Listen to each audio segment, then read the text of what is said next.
Chapitre 12. Les filles, mes futures sœurs d'armes. Tiens, voilà notre petit bulldog. Céline déjeune avec les filles. Elle a un hématome sous l'œil. Elle s'approche. Je baisse les yeux et saisis un couteau.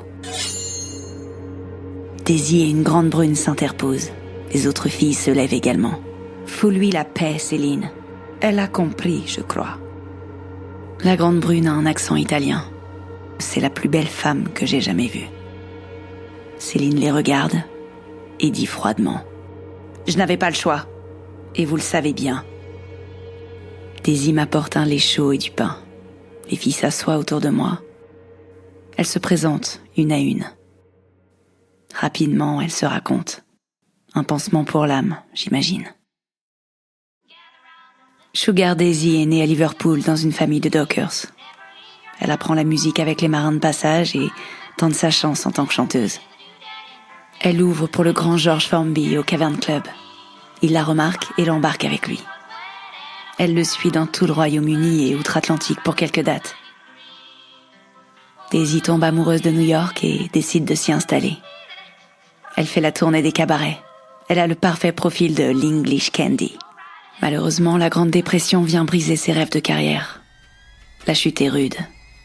Elle en arrive à faire la manche avec son ukulélé et tombe sur un rabatteur du borderline. Un caractère trempé et ses divines fellations au champagne lui permettent de survivre dans l'enfer de la maison bulgare.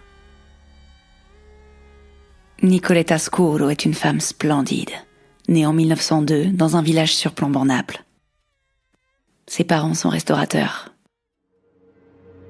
Le père Scuro bat sa femme, puis sa fille à l'adolescence. Un soir d'ivresse, il tape plus fort. Sa mère se débat, en vain. Nicoletta s'interpose, le menaçant avec un couteau de cuisine. Cette image sera son dernier souvenir d'Italie. Elle fait sa valise, vide la caisse du restaurant, direction les Amériques. À New York, elle tombe amoureuse d'un jeune Italien et ouvre un restaurant. Hélas, l'aventure vire au cauchemar. Il se fait assassiner par un parrain local. Nicoletta parvient à s'en sortir grâce à l'aide d'un inconnu, Monsieur Bulgare. La voilà piégée au borderline. Nicoletta est privilégiée.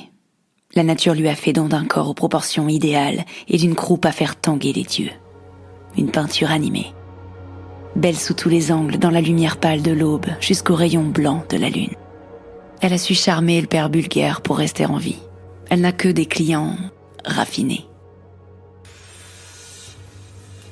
Oui, la grande Rital s'est donné du plaisir aux vieux hommes riches. Le vieux buffle n'aime que l'herbe tendre. Elle, chanceuse. Moi, surtout avoir des hommes plus jeunes et plus durs. Mais bon, moi, muscler mon petit bonbon de thaïlandaise et les initier à la fumette, ça les ramollit.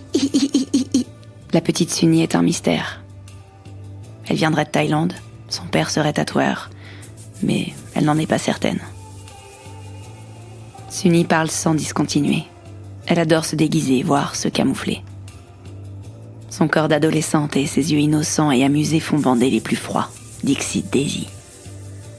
D'apparence petite chose fragile, elle est en réalité un roc sur lequel viennent se briser les vagues et les coups. Elle se dit protégée par ses tatouages et traverse les orages des Bulgares sans ciller. Ses silences sont chargés de présages. Je suis touchée. Je m'aperçois que toutes ces femmes ont payé le prix pour continuer à vivre, pour survivre. Elles seront mes sœurs d'armes. Et Céline, d'où sort-elle ? Qu'est-ce qui a fait d'elle votre supérieure ? Elle est la maîtresse de Bulgare ? Nicoletta m'explique. Non, elle n'est la maîtresse de personne. Essaye de ne pas trop en vouloir à Céline, malgré les apparences. Elle nous protège. Céline est une ancienne professeure de littérature échouée au borderline après le suicide de son amant, inspecteur de police, un certain James Bones.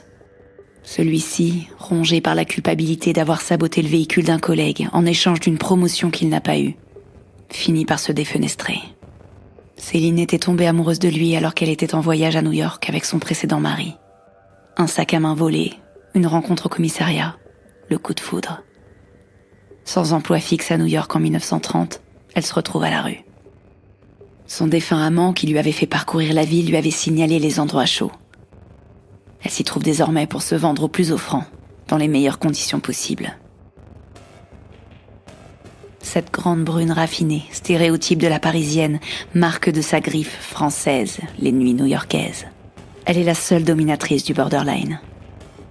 Les vieux messieurs viennent se faire fesser par ses mains de soie, se faire stranguler par ses bas et s'étouffer dans ses culottes. Certains aiment rendre les coups.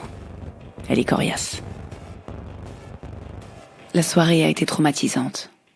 Elle est gravée dans ma chair. Mais j'ai gagné une forme de respect en giflant Céline et en mordant jusqu'au sang les deux horreurs. Sean a pris ma défense auprès de son père. Je pense qu'il a un faible pour moi. Je dois être maligne. Ce sera long, mais je vais me tirer de cet enfer. Je sais que ce sera dans la douleur et les larmes, mais je dois charmer Céline et, pourquoi pas, Hans Bulger. Je suis en plein songe lorsqu'une main glacée se pose sur mon épaule. Suis-moi, Anita. Il est juste au-dessus de moi, un grand sourire malade accroché aux lèvres. Monsieur Bulger me tend la main.